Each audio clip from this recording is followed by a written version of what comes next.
Dear students, आज हम माध्य विचलन के बारे में पढ़ेंगे। माध्य विचलन को मीन डेविएशन भी कहा जाता है और माध्य विचलन भी जो है वो उसकी सबसे बड़ी विशेषता यह है कि माध्य विचलन में हम धनात्मक और ऋणात्मक चिन्हों का ध्यान नहीं रखते हैं। विचलन का मतलब आप समझते हैं डेविएशन, यानी जो भी वैल्यूज़ हैं या जो भी मूल्य हमें दिए हुए हैं वो वैल्यू समांतर माध्य से अथवा मध्यिका से अथवा बहुलक से कितनी दूर हैं, वो दूरी हम पता लगाएंगे, वो विचलन या डेविएशन हम पता लगाएंगे।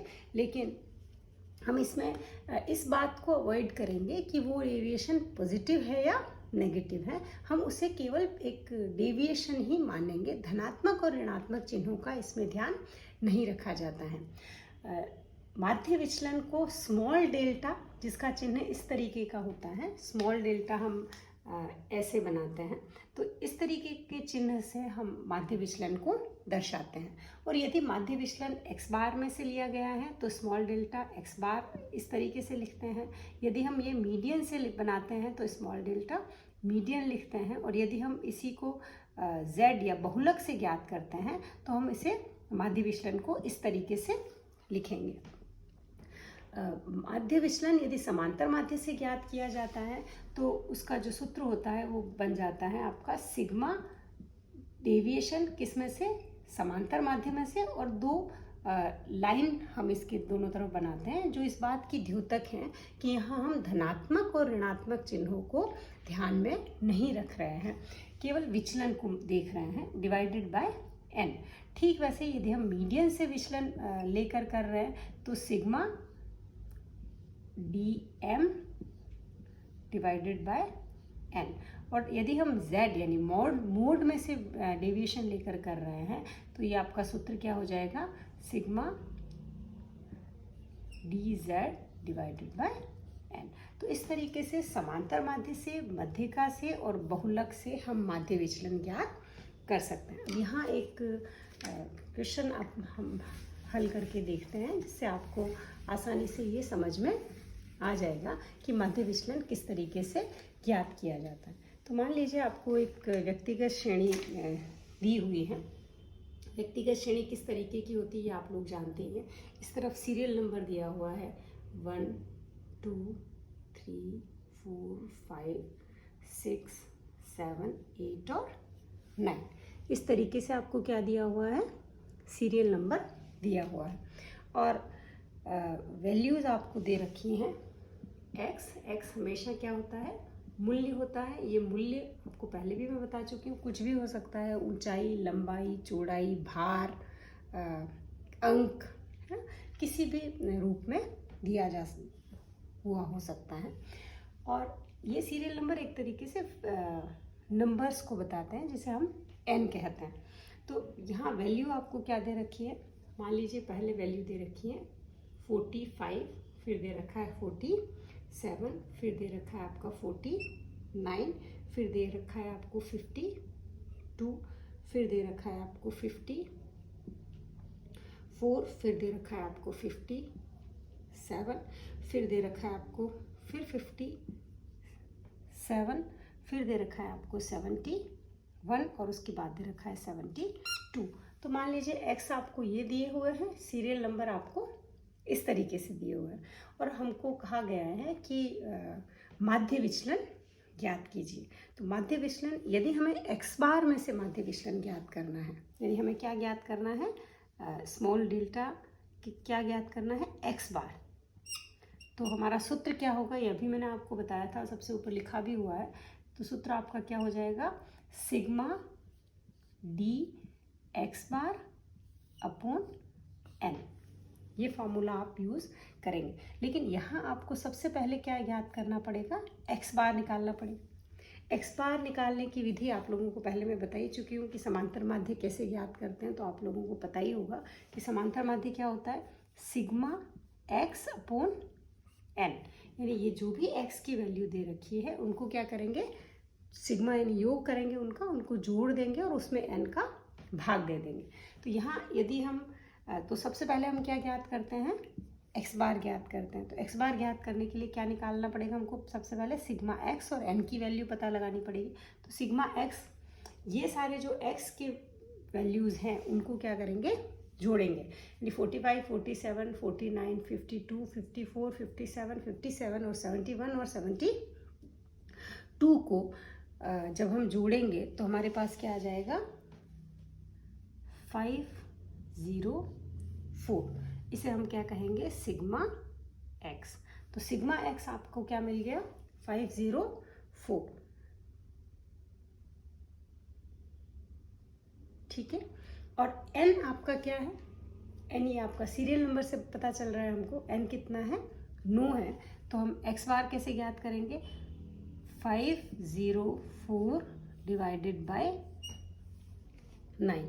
तो 504 को सिग्मा एक्स कितना है? 504। एन कितना है? सीरियल नंबर आपको दे रखा है 9, तो एन आपका कितना हो जाएगा? 9। तो ये कितना आ जाएगा? 504 divided by 9 is equal to 56। तो समांतर माध्य आपका एक्स बार कितना हो गया? X bar is equal to 56 हो गया। क्लियर? अब हमें क्या ज्ञात करना है? फाइनली हमें निकालना क्या है? समांतर माध्य से माध्य विचलन ज्ञात करना है। तो समांतर माध्य से माध्य विचलन ज्ञात करने के लिए हमें क्या ज्ञात करना पड़ेगा? सिग्मा डी एक्स बार। तो सबसे पहले हम क्या करेंगे? डी एक्स बार। और यहाँ ये जो रेखाएं हमने खींची है दोनों तरफ, ये किस बात को बता रही है? किस चीज़ को बताती है? ये इस बात को दर्शाती है कि यहाँ हमने धनात्मक और ऋणात्मक चिन्हों का ध्यान नहीं रखा है। तो सबसे पहले हम क्या ज्ञात करेंगे? डी एक्स बार। तो क्या निकालना है हमको? डी एक्स बार इस तरीके से। अब आपको डेविएशन निकालना है, यानी विचलन निकालना है। लेकिन विचलनों में क्या ध्यान रखना है? धनात्मक और ऋणात्मक चिन्हों को यहाँ पर मार्क नहीं करना है। सारे के सारे चिन्ह क्या रहेंगे? धनात्मक ही रहेंगे। तो हम क्या करेंगे? 45 माइनस 56। तो 45 माइनस 56 क्या होता है? वैसे तो -11 होगा, 45 में से 56 गया तो, लेकिन चूंकि हमको यहाँ ऋणात्मक चिन्ह अवॉइड करने हैं तो हम क्या करेंगे? 45 माइनस 56 क्यों कर रहे हैं? क्योंकि इस x में से हमने क्या निकाला? x बार को बाकी निकाला। वापस आप समझिए, डी एक्स बार, ये चीज़ अगर हमको निकालनी है, यहाँ हम आप देखिए यहाँ पर डी एक्स बार हमें निकालना है। क्यों? क्योंकि सूत्र में आपको क्या दे रखा है? डी एक्स बार, दो रेखाएं यानी प्लस माइनस अवॉइड कर लीजिए आप। डी एक्स बार का क्या मतलब हुआ है? एक्स माइनस एक्स बार। और उनमें हमें धनात्मक ऋणात्मक चिन्हों का ध्यान नहीं रखना है। तो यहाँ x कितना दे रखा है? 45। और x बार तो हमेशा कितना है? आपने यहाँ x बार ज्ञात कर लिया है। तो x बार आपका कितना दिया हुआ है? x बार आपको दे रखा है 56। तो 45 minus 56, 47 minus 56, 49 minus 56, 52 minus 56, 54 minus 56 करके हम बिल्कुल ये ज्ञात कर लेंगे। तो 45 माइनस 56 कितना हो जाएगा आपका? 11।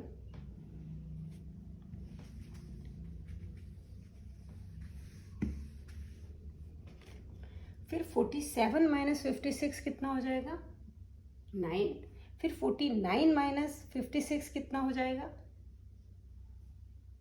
7। फिर 52 माइनस 56 कितना हो जाएगा? 4। ये सारे नेगेटिव होंगे, लेकिन हम यहाँ उनमें ऋणात्मक का चिन्ह नहीं लगा रहे हैं। 54 माइनस 56 कितना हो जाएगा? 2। 57 माइनस 56 1। फिर 57 माइनस 56 तो कितना होगा? 1।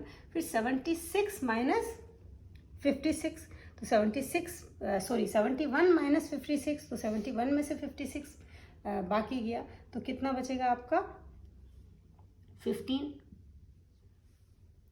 और 72 माइनस 56 तो वो कितना हो जाएगा? 16। क्लियर? यहाँ तक समझ में आ गया आप लोगों को? डी एक्स बार में से, यानी ये जो डेविएशन, डी का मतलब क्या है? विचलन। तो ये डेविएशन को बता रहा है और ये दोनों रेखाएं माध्य विचलन को बता रही है। क्यों? क्योंकि यहाँ धनात्मक ऋणात्मक चिन्हों का ध्यान हमारे द्वारा नहीं रखा जा रहा है। तो अब इसका क्या कर लेंगे हम लोग, योग करेंगे। तो इसका योग करेंगे तो हमारे पास क्या आ जाएगा, ये मैं मिटा लेती हूँ। समांतर माध्य तो ज्ञात करना आपको आता है वैसे भी। तो ये आपका क्या हो जाएगा, सिग्मा डी एक्स बार, यानी इसका टोटल किया। तो जब इसको हमने जोड़ा तो हमारे पास क्या हो गया, 11, 9, 7, 4, 2, 1, 1, 15 और 16 को जब हम ऐड करेंगे तो हमारे पास क्या आ जाएगा, 66। ठीक है, इसका सम किया। अब आप सूत्र में इसको रख लीजिए। सूत्र आपका क्या है वो आपको ध्यान रखना है। एक्स बार से निकाला है तो यहाँ हम किसका सिंबल बनाएंगे, एक्स बार का small delta. X bar is equal to क्या होता है, sigma D X bar upon N. तो ये आपका क्या हो जाएगा, सिग्मा डी एक्स बार क्या है 66 और एन आपके पास क्या है, एन आपको पता ही है, एन कितना दिया हुआ है 9। तो यहाँ माध्य विचलन क्या होगा, 66 डिवाइडेड बाय 9। तो 66 डिवाइडेड बाय 9 आपका हो जाएगा 7.33।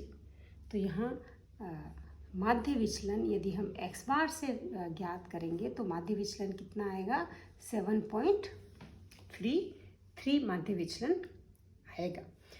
हम माध्य विचलन गुणांक भी ज्ञात कर सकते हैं।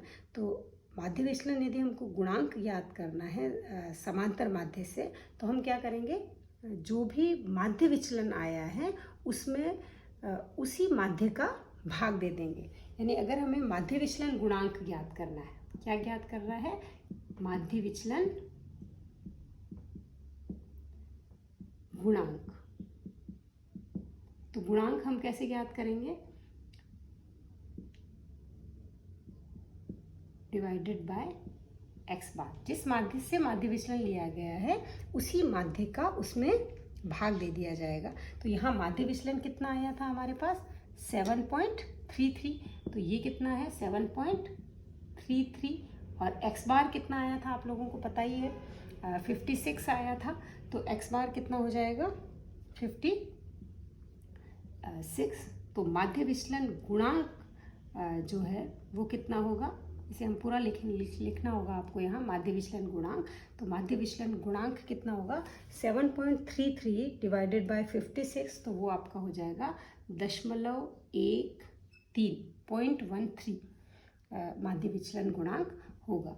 तो माध्य विचलन गुणांक भी हम ज्ञात कर सकते हैं, माध्य विचलन ज्ञात कर सकते हैं। तो इसके लिए बिल्कुल सिंपल आप ध्यान रखिए कि यदि समांतर माध्य से माध्य विचलन निकालना है तो सबसे पहले आप क्या निकालेंगे, समांतर माध्य निकालेंगे। वो आप कैसे निकालते हैं आप लोग देखिए। अगर अभी आपको नहीं समझ में आया तो आप पिछली वीडियो देख सकते हैं जिसमें मैंने आपको हमने समांतर माध्य निकालना आप लोगों को बताया गया है।